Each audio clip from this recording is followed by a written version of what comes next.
I used to think that being consistent meant living like a robot. But actually, consistency isn't about being robotic. It is about being realistic. It's learning about how to show up even when you're tired or annoyed or overstimulated. Because hello, you're human, not a living and breathing calendar. So in this video, I'll share the habits that actually keep me consistent.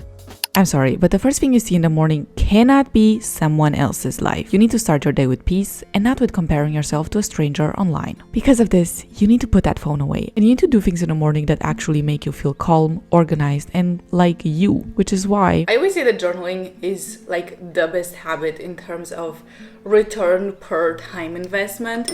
Obviously, working out, it's kind of its competition, but journaling, just journaling. Why did I show this? I meant to show this. Journaling for like 5 minutes every single day makes such a huge difference in your life, and it is mind-blowing, absolutely mind-blowing.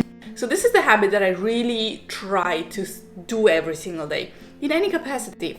Even if it's like 2 minutes, so be it. What I always do is I use my daily planner in order to plan my day. I created this planner in a way that it will literally guide you through what you need to do every single day, and it will help you do it in a really mindful way. So I didn't only include places to write your to-do list. There are also journal prompts to write down what you're grateful for, to think about your priorities. It's made with a lot of intention and in a way that will really guide you to stay aligned with your goals and also get them done. Depending on how much time I have in the morning, sometimes I will also read a book. For instance, The Power of Now. This is one of my favorite books. I actually got this from my mother, so it's quite an old book. I think it's like it's a 2005 edition. I love it. I mean, clearly. Oh, it's so cold outside. It's 4 degrees outside. Feels like 2. Oh, thank you. Wind is making it feel colder. I genuinely cannot put into words how much I don't want to go outside and run right now. I'm thinking of all these excuses. For instance, the fact that I did yoga yesterday. However, you know what? I enjoyed the yoga. It was nice, but it just doesn't hit the same way. Regardless, it doesn't even matter. I just promised myself I would go for a run. So that's what I'm gonna do.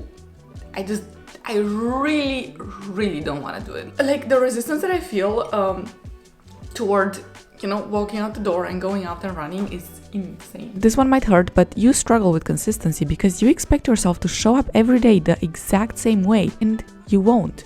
You can't. You're not a factory. Your energy changes, your motivation changes, everything changes, your hair changes, okay? The trick is learning how to work with yourself, not against yourself. You cannot show up every single day the exact same way, but you can show up every single day giving it your best. So if one day you don't have a lot of energy, you can do it without having a lot of energy. Maybe you need an extra cup of coffee and a really motivating playlist. That's also okay. I'm halfway through. I'm trying to really breathe through my nose. It's so cold.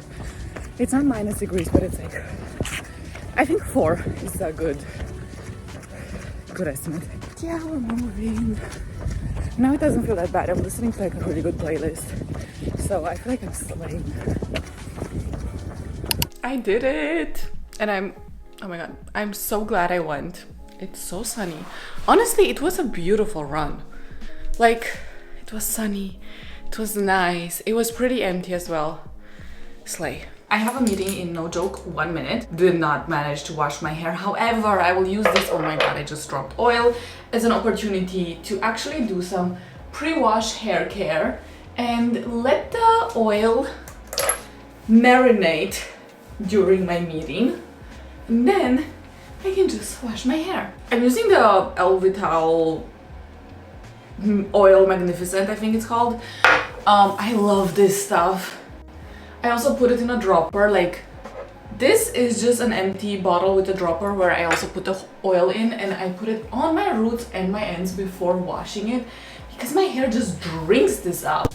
Slay. I gotta run. Work smarter, not harder. My meeting took extremely long, and I always used to get so frustrated over instances like this where I would have a plan and then something would come up that, I wouldn't necessarily be the cause of, and then it would just derail my whole day. And I've learned, for my sake, for my peace, that I need to be a bit more flexible about my schedule. It sucks when something like this happened. For instance, today the meeting was at 10:30 and I said, I can do the meeting for a little bit. It took 1 hour and a half, and barely discuss anything. This is like a university thing, like a group work. I love group work. I really don't. Oh my god, I look like Pippi Langstrumpf.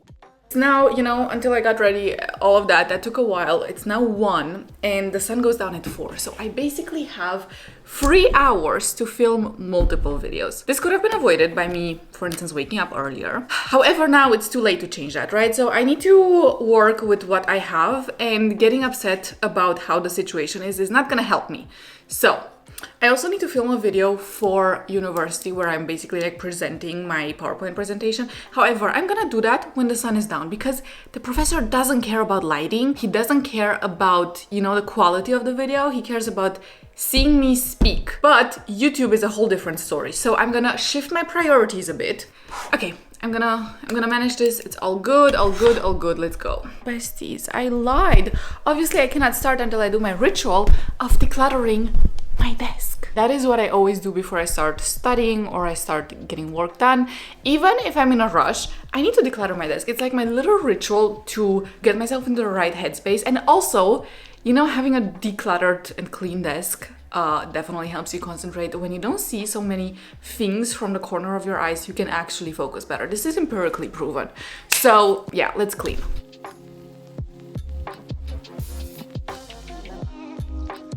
This feels like 10 times better. I love it.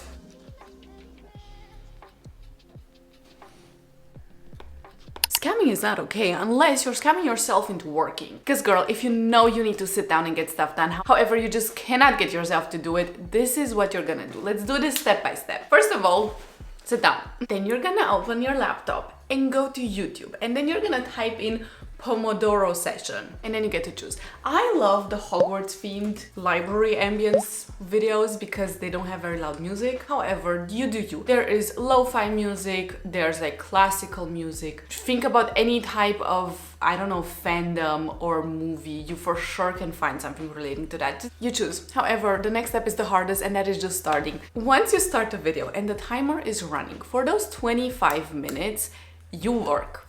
And you don't look at your phone and you don't do something else. However, think about it. 25 minutes is not that long. You're gonna survive it, you're gonna be fine, and you're gonna get some stuff done. And the best part about this, oftentimes once I reach a point where there's a break, I don't even feel like doing a break. So if I don't feel like doing it, I just won't do it. Also, you can do 50 minutes of work and then 10 minutes of break. They also have those videos on YouTube. Just look for Pomodoro 50/10 or Pomodoro 25/5. In those 5 minutes of break or 10 minutes of break, you can do whatever you want. You can scroll, you can run around, you can eat. Grab yourself another coffee, grab yourself a tea, do whatever you want. I do like moving, standing up, walking around at least, maybe answering some messages. But by the time the break is over, you need to sit back down and get started with the next session. And you do that as often as you need to in order to get your stuff done. And when I tell you that this works, and it works because you're almost like gaslighting yourself. Gaslighting is not a good thing. However, you are convincing yourself that you don't need to do that much. You only need to focus for 25 minutes. Actually, you're probably gonna end up doing way more than that, but your brain doesn't need to know that. You need to start slow. You need to, lower the barrier to entry, and then it's gonna be easier to not procrastinate. Another thing you can do, especially if you feel like you're rapidly approaching a meltdown, is meditating. Yeah, it might seem crunchy, but it does work. So what you're gonna do is you're gonna sit down somewhere with your back straight, and you only need to do this for 1 minute, okay? Sit down, and all you're gonna do is breathe. It's not hard. Let's do it together. First of all, you inhale.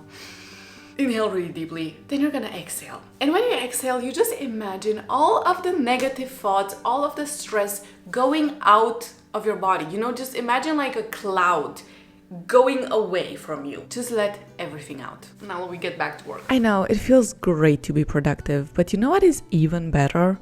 Actually resting. Taking time to rest without feeling guilty about it, because again, you are not a machine, you are a human, you deserve to rest, and actually rest is productive. You need to allow yourself time to reset, to just think about nothing, to have fun. You need time for your hobbies, to do things that are not productive and might not lead anywhere. I used to not realize how much my evenings were sabotaging me. I would go to bed overstimulated, scrolling and thinking about all of the 94 things I didn't accomplish. And then I would wonder why tomorrow felt impossible and already overwhelming. So I changed my nights. Now my evening routine is like a really grounding and aligned ritual. I sometimes cook, sometimes I don't. Not to feel productive, not to stay on track, but just to have some time for myself and to signal to my brain that the day is over and now I can just relax and do whatever I want to. Sometimes I might bake. Maybe I shouldn't have baked this time.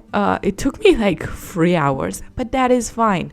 This is not about being productive. I also just love sitting down and eating slowly, not watching anything, not scrolling at the same time, not rushing. And then before I go to bed, I read, because ending my day with like really quiet time makes my mind feel clearer and more capable of taking on the next day. Over the past couple of years, I learned that consistency isn't created when you wake up. It's created the night before, the way you care for yourself, the way you let yourself have time to just slow down. And it does help when you choose peace over chaos. If you've watched this far, make sure to subscribe. Thank you for joining me in my routine, and I'll see you in the next video. Bye bye!